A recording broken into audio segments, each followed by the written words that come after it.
বন্ধুরা, গরম গরম আম পরোটা সেই স্বাদ।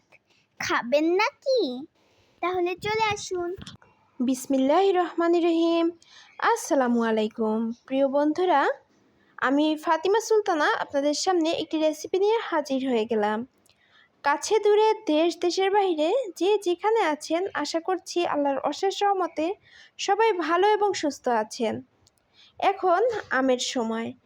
আম নেই এমন কোনো বাড়ি খুঁজে পাবেন না। সব বাড়িতেই আম আছে, আর সবাই কিন্তু আম খেতে অনেক বেশি ভালোবাসে। আর আম দিয়ে আমরা কিন্তু বিভিন্ন ধরনের রেসিপি তৈরি করে খেতে পারি। তো আজকে সকালবেলা ঘুম থেকে ওঠার পরে ছেলেমেয়েরা বলছে, আম্মু মজার কিছু বানিয়ে দাও। তো মজার এবং ঝটপট কি বানানো যায়? তখন চিন্তা করলাম বাসায় তো আম আছে, তাহলে আম দিয়ে কিছু বানিয়ে ফেলি।